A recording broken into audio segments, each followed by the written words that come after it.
Shalom, welcome to the Jewish View. My name is Rabbi Nachman Simon with the Chabad of Delmer, together with my co-host Mark Ronich of Statewide News Service and jbiztechvalley.com. Good to be here. Very good that we have a very, very special guest with us, Chaim Ben Eliezer, who was a lieutenant colonel in the Israeli Armed Forces, retired now. But Chaim, welcome to the Jewish View.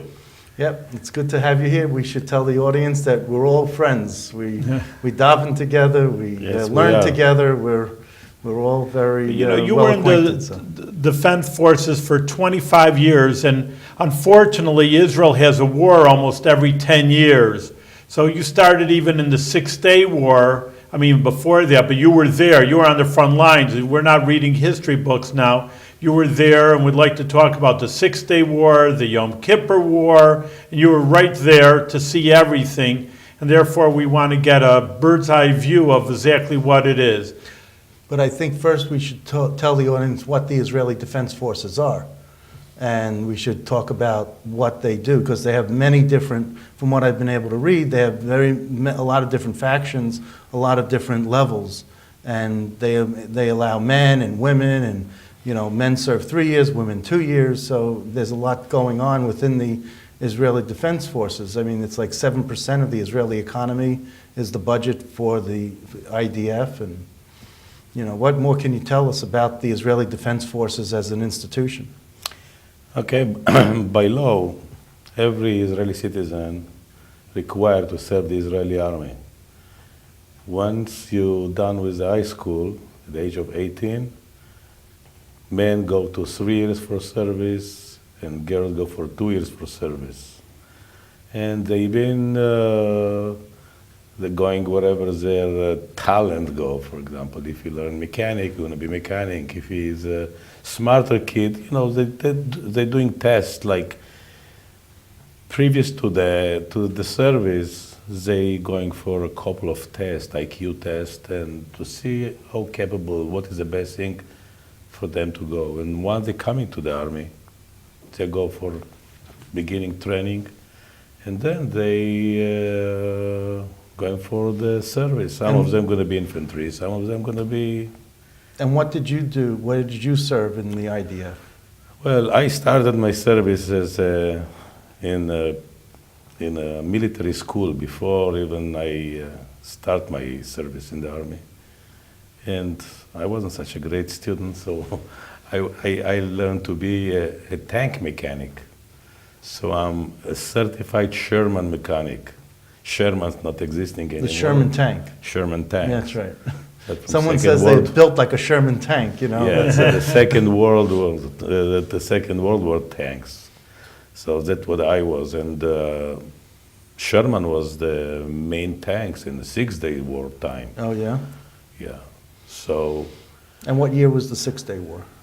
What year was the Six-Day War? 67. 1967. So where were you exactly then when it happened? Well, when the war started, I was about a month soldier, actual soldier. So You were just new. I just was a new soldier, and after the first 6 days, I was sent to Sinai to maintain the tanks. There was tanks broken all over the desert. And I was sent with a group of mechanics to fix in Sinai tanks. And so where did you go? Were you in dangerous territory when you fixed the tanks, or? you see, it's very hard to know what was dangerous at that time, because it was as soon as the war ended, all the Arabs started running all over. There was not the bravest soldier in the world, so they're starting barefoot all over. So we never knew where they can be, where they can hide. So we fixed the tanks, but one hide in the back already to look if we are not being attacked or something. Well, that sounds like what we're facing in Afghanistan these days, or we were facing in Afghanistan, where these bombs could blow up underneath someone's feet. It was not the situation in the Six-Day War. You're dealing with different kind of soldiers. I mean, the Arab soldiers in that time, I don't think later on they've been braver than then. They wasn't the bravest guy. As soon as they saw some danger, they just left. The Arabs. And right now, yeah. But not always. There was real wars, real tanks against tanks, and it wasn't such a easy-going war. It was a tough war, one way or another. We lost 850 soldiers in that quick war. Out of, what, 5,000 troops, or? Well, you never do out what. We lost 800 soldiers. You know, It's a- Chaim, again, I always say in the show, everybody knows I'm 29 years old, Yeah. but I was a young person, and a high school student, Six-Day War, and it just so many years ago, you're talking close to 50 years, a half a century. And I remember one news reporter, because at that time, the news, everybody was on the side of Israel. The underdog, the Nebish, oh yeah, all the Arabs are going to beat up on this little Israel, and it's not right, it's not nice. I mean, now it's a whole different story. We won't get into politics there. But then everybody was for Israel. And I remember that they showed a scene of a mother crying for the grave, and they said, because it was an incredible victory. They showed a map. Here's skinny little Israel, and then you have the whole Sinai, you have the Golan, you have now the West Bank. I mean, so it was an incredible victory in 6 days on top of everything. And people were just in awe, but then they saw, they showed a scene of people mourning at a cemetery. I remember what this reporter said. It says, such a small price for such a great victory, such a great price for such a small country. So it's like that's relative. On one hand, any army in America, they lose 800 and you win a whole country, you beat up 4 countries in 6 days. They would just say this is the greatest thing in the world, which of course it was, but on the other hand, it's such a small country, they feel the loss of every person. I always ask questions about that might seem simple to you, but others may not know. But the Yom Kippur War, was the 6-Day War, or was it different? Or Yom Kippur War Two was different two different entities, things. two Yom Kippur War different- was 1973, and the 67 and Yom Kippur 73. 73 was Yom Kippur War, and the 6-Day War was 1967. Right. And Yom HaAtzmaut, is that a commemoration now? The Independence Day. It was 48. And Yom HaZikaron? Yom HaZikaron, you see, it goes different in Israel than the United States. You always go from mourning to happiness. Right. Evening before Yom HaAtzmaut, before the Independence Day, it's in the morning. Like here, the Memorial Day. Right. In Israel, it's Yom HaZikaron, the Memorial Day. Okay. So you start with 24 hours Memorial Day, and then you go straight into the celebration Okay. of the Independence So Day. they're one day after the other? Right. Oh, okay. Right. From Different thing. from It's a very interesting contrast because when everybody is mournful, like the Chaim saying about Memorial Day, but it's a time for ball games and parties and parades. Nice. And there it's very, very mournful. And then they blow the siren and all of a sudden everybody's happy, from sadness to happy. So it's a whole different situation then. It's- But yeah. go ahead. And both are meaningful to you in different ways, I guess. It's meaningful to every Israeli. I just was watching a videotape today. It's just amazing. When the siren come on, everything stops all over Israel. The highways, the cities, the buses, nobody moves. No walking, no driving. The country stays still for 3 minutes. Nothing moves. You can be on a highway in the fastest speed. You stop. And this is different. Everybody has something. Everybody somehow, lost something. Well, this not only for Israeli soldiers, but it's for the Holocaust also. No, they're Holocaust is always different, thinking- Rabbi. Really? Holocaust It's a is different- completely different day. Really? I didn't know that. We mixed it. Min sheino mino, we said, It's completely different thing. Yom HaShoah, the Holocaust Day, Memorial Day, the different thing. Nothing Oh, to it's do with Yom interesting. I didn't know HaAtzmaut. that. But again, when the Holocaust Day comes, also there are siren coming out, and everything stops in Israel. Exactly like the Memorial Day, like Yom HaZikaron. It's the same thing would happen in a country. So I guess the 2-minute siren is heard at 11 o'clock? Yeah, usually. And why is it 11 o'clock? What made that time special? I don't think any specific 11 o'clock. I'm not sure if there is any specific for 11 o'clock. Okay. As far as I know maybe the middle of the day and the day that, Go back to the Yom Kippur War there, your war experiences that, it was 6 years later, so now you're, are you an officer? You're really on the front line, so tell us about And your you're, experience with What, the Yom 24 Kippur. years old during Yom Kippur War? 27. 27. 27. Now you're an officer, what rank? I were was you? a major. Major, yeah. I was a And, major. where you were serving stationed? in Sinai, in a place called Bir Gavgafa in Arabic, but in the Hebrew name was Refidim, which is mentioned in the Torah also, the town Refidim. It's in the Budlangs, nowhere in the desert. But it was this Refidim area was a center of logistic for all the armies that serve in Sinai area. We have food center, we have a transportation center, ammunition center, airport, tanks, and this area was a logistic center for all the Supply army. depot, it was a supply. Yes, supply and Yom Kippur started. The war started actually in Yom Kippur exactly at 2 o'clock. 2 o'clock? 2 o'clock, 2 2 p.m. p.m. Okay. 2 p.m. exactly, and the war started right on our base. I was stationed in a transportation base, was like 400 big truck on a base. Maybe we should say, for the people who also set the frame, set the scene, Yom Kippur is, nothing's also going on. It's no buses, people are in the temple, it's the holiest day of the Jewish calendar. Right. And it's just like, so you wouldn't expect it. It was, in a Yeah. way, a surprise attack. Yeah, in I'm that gonna sense. explain a little right, bit good. what happened in the Good. country on Yom Kippur. Good. Yom Kippur, all the Jews going to temples, it doesn't matter your affiliation, if you're observant or not, Yom Kippur is a holy day for all the Israelis. And here is a problem for the army. No problem, but the main Israeli army based on a reserve army, more than on regular army. And there is a system, if in case of emergency, how you call the people on reserve, which is the main basic army, how you call them to come if you need it in emergency. And there is a reason why the Arab country decided to attack Israel Yom Kippur.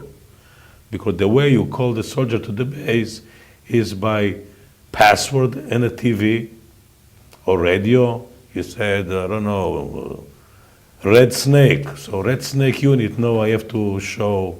So they're going with a list of password. Yom Kippur, no TV on, no radio on, no, you cannot drive on Yom Kippur. Nobody gonna take it. Has to taking your life in your hand if you drive. You've been stoned, people, Israelis. Everything is at still. So that means you cannot even go with your car and call somebody to come. Because people don't know what's happening. Right. And that's the main reason why the Egyptian and the Syrian decided Yom Kippur is the best time to attack Israel, because it take more time to call the people in reserve. Right. So this was Egypt and Syria that attacked Egypt Israel. and Syria attacked at the same time, Uh-huh. Syria from the north and Egypt from the south. Okay. And I was stationed in the south. So was some tension in the air already from Rosh Hashanah, a week before that. My wife came to visit me because I was in service on duty on Rosh Hashanah. So I could bring my family to see, to spend Rosh Hashanah with me. I cannot go home. So what we do Rosh Hashanah, I want to take a trip to the Canal Suez. It was To the what? To the Canal Suez. Suez Canal. The Suez. Suez Canal, yeah. So she took a driver with a jeep with my son and drove to the Suez Canal. Watching. It was very, quiet and very common to go there. To let you know that the Suez Canal, it's not so wide. It's maybe 80 meters, I would say, 150 feet or something. So she coming back afternoon, she said something looked very weird at the Egyptian side. They walking with bulletproof jacket, which never happened before, and they fishing at the canal with bulletproof. I said, I don't know what happened, but it was tension. We knew that something is cooking there.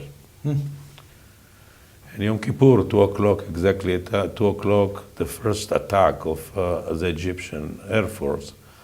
First airplane coming on our base, coming down, and I'm walking with a commander to see what's happening in the backyard there. Yom Kippur, an aeroplane cannot fly, Israelis on Yom Kippur. So I'm saying, what happened? He looks up and he starts screaming, it's a MiG. Oh. Egyptian MiG. So we start screaming to everybody to take shelter, screaming like crazy. And the girls start screaming, afraid.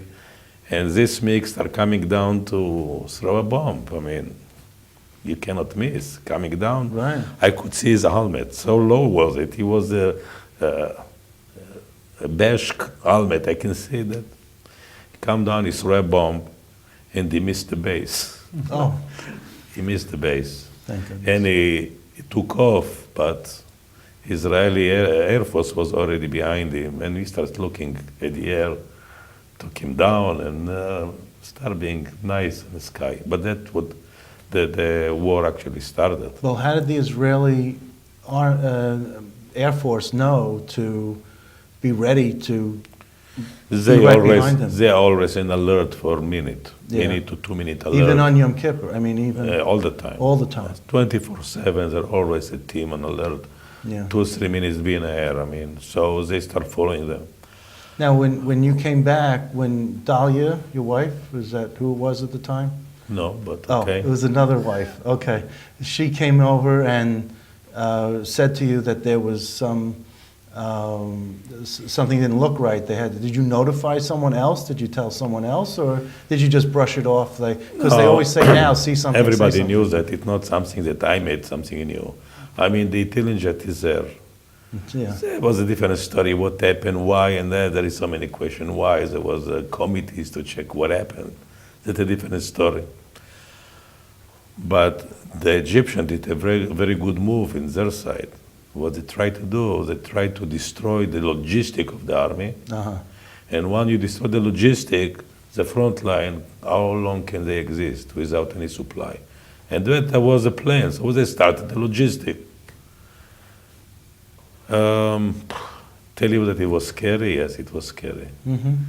Because the army was very limited. Whatever we have people in the front line. Mm-hmm. And we've been kind of overconfident with the line called line of Bar-Lev line. Bar-Lev was the chief of staff in that day. And he built a line that said, nobody can break this line. Kav Bar-Lev, line of Bar-Lev. Uh-huh. So confident that nobody can cross this line. It was made with concrete and stuff. And that was too much of confidence. Yeah. And they break the line. Oh. Just in historical perspective, I know Sapuna friend Lubavitch Rebbe was arguing with the armed forces beforehand. He didn't like the line because the French had a line before World War II to stop the Germans. Maginot. The Maginot, they say it in English, the Maginot Line, and the Germans went around it in Belgium, and they parachuted over. So the Rebbe always felt that the line wouldn't hold. You bust through one line, there was no safety valve, there's no secondary forces to stop them. Was there any damage to Jerusalem or Tel Aviv? No, nothing. Why do you suppose that the Egyptians and Syrians didn't damage the heart of Israel? They couldn't get there. Why? Even so, I'm Well, just curious it- what your thoughts are, because I never, first of all, they could do it if they weren't cowards. They could do it. Right. But also, we stopped them in time. The Air Force could stop them in time. It wasn't so easy to advance, and they couldn't believe it's so easy to keep on going. For example, in the north, the Syrian, they took over the army and started moving toward Tveria, downhill, the Sea of Galilee. Mm-hmm. Nothing was in their way. They started going downhill, and they stopped. they could not believe. They thought that maybe they are ambushed somehow because they couldn't believe that nothing in their way is so easy. The Syrians The Syrians couldn't believe it. couldn't believe it, so they stopped. And that gave more time to the army to come back, to come to service and start pushing back. But if they could go all the way down, take over Tveria, and no one was on their way. It was That was a miracle. Just somebody just stopped them. And in Egypt, it was a different story. In Egypt, you start listening in the radios. There's the Egyptian advancing, and we've been about 80 kilometers, like 50 miles from the Suez Canal. yeah. And night comes, you start hearing shooting, and it was scary. What town or city had the largest amount of damage during the Yom Kippur War? And how long did In the Israel, Yeah, in Israel. nothing came to the country. Into the country was no damages. So how long did the Yom Kippur War last? Was around about 3 weeks fighting. And what did the Americans do? American did a lot.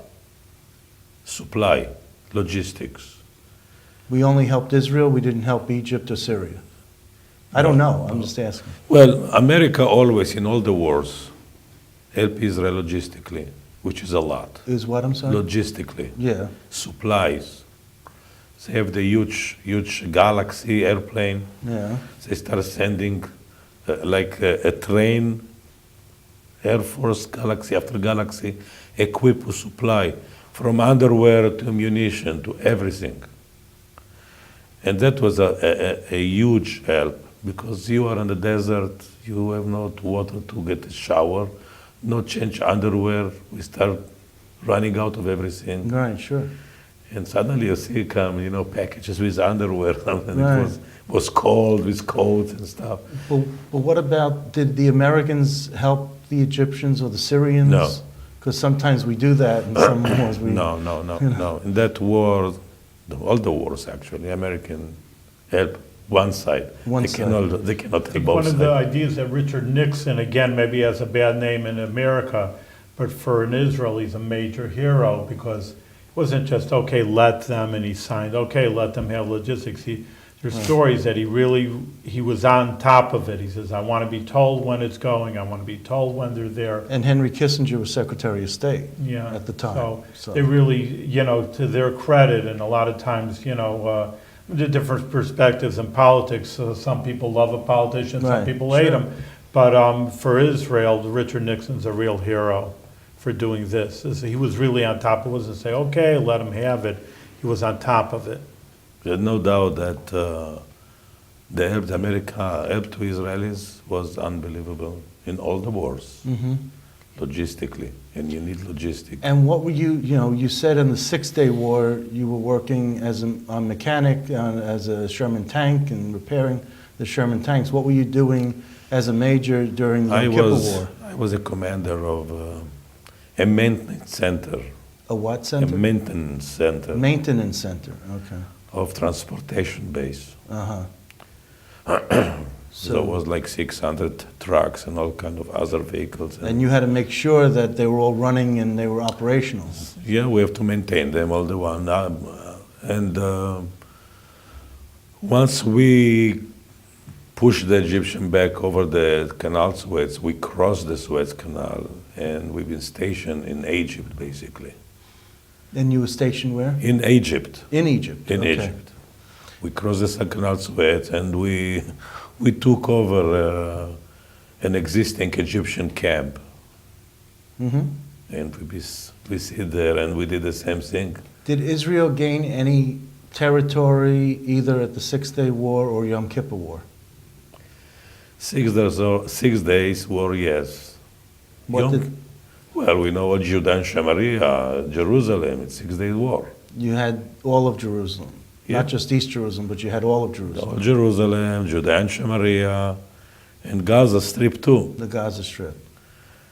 Sinai was Sinai, and then after the peace treaty with the Egyptian, we gave Sinai back, and later on we gave all the Gaza Strip back. Right. And now, where we are now, we are in Jerusalem and Judea and Samaria, which is, again, we don't want to go in politics. And now But- there's a wall that goes through Jerusalem, I was told. There's a, not that I saw it, but There is a wall not around Jerusalem.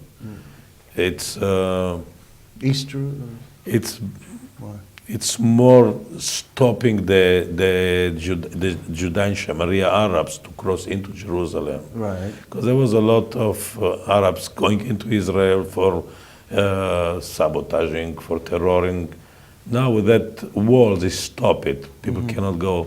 Did the same thing in the south, a big fence now to stop the terrorists. Yeah, I'm told that there are 1.5 million people, men, 1.5 million men that are available for military service Where in Israel? in Israel. That's a lot of people. And women, 1.5 women between the ages of 17 and 49. Both. I mean, it's like almost 3 million, over 3 million people are available for what? What's You the see, population law- of Israel? The laws, it's about over 7 million today. But Yeah. by law, you're not done after 3 years. When you Right. finish your 3 years service, you're not done. Then you go into reserve until the age of 55. Uh-huh. And you join a unit and you train with a unit and always ready. And now again, people get older, they have to do adjustment. Can you be infantry or enough with infantry, you have to go something You do easier. desk work or something, or you do something with, now computers, I guess, or something. There are things that you can do even I wanted, Yeah, just because sure. we're running out of time, and I know that you also were stationed in Gaza, and so you have again, that's what we're looking for, a firsthand perspective. Right. And tell us about Gaza then, and maybe compare that to what happened later. I mean, now we know there's always missiles, if people are up with Israel. Just a few minutes of just what was life in Gaza as a soldier after Well- they took it over. before all the uprising in Gaza started. I served in Gaza for about 2 years. And it was very quiet area, unbelievable. I mean, we can go wherever we want, was no any danger. Night, day, all the Israelis used to go to the Gaza market and buy. And was nice, which shows you we can do it that way too. But later on, the Intifada started, and I remember the day it started with a stupid accident. There was a tractor trailer, excuse me, Israeli tractor trailer that crossed a red line and they hit a taxi from Gaza. They come back home and they killed like 7 Arabs. The Arab in Gaza decided that it was in purpose made and they stopped uprising. And there was the Intifada started. It started at the beginning with stoning and things like that. And before we know, it started with guns and shooting. And I was a kibbutz member for over 6 years in kibbutz Nahal Oz. It's on the Gaza border. There's just a fence between us and Gaza. And in a good time, was no any problem. Today, kibbutz Nahal Oz getting missiles inside, Qassam missiles. And basically, they're used to it. They are not, but you have to think about that. Since that time, over 8,000, 9,000 missiles fell in this area. They've been bombing kibbutzim, settlements, Sderot, and all the cities around. Kids are afraid to sleep at night. It's just a disaster. Wow. And the policy today, it's when the missile comes, they retaliate. Doesn't do any good to the kids. Kids No. are afraid to sleep at night. It's a different makeup then, because they're very impressionable at that age. But we're running out of time, so I think, Rabbi, we should give him a blessing. And His blessings, thank you very much for Chaim. We're all good friends, but I'm glad that you're here to inform our viewers of the Jewish view about firsthand. I mean, you can always read things in books, but here's someone who's in firsthand Six-Day War, Yom Kippur War, and you were also in Lebanon, which we didn't even talk about, the Gaza Strip. Gotta have you back. firsthand. Yeah, I know. We have part two, but thank you very much. You should continue on. You did a good service, incredible service, putting your life on the line for the Israeli people. Thank And thank you very much. You continue with good health and your good work that you do. Bezrat Hashem.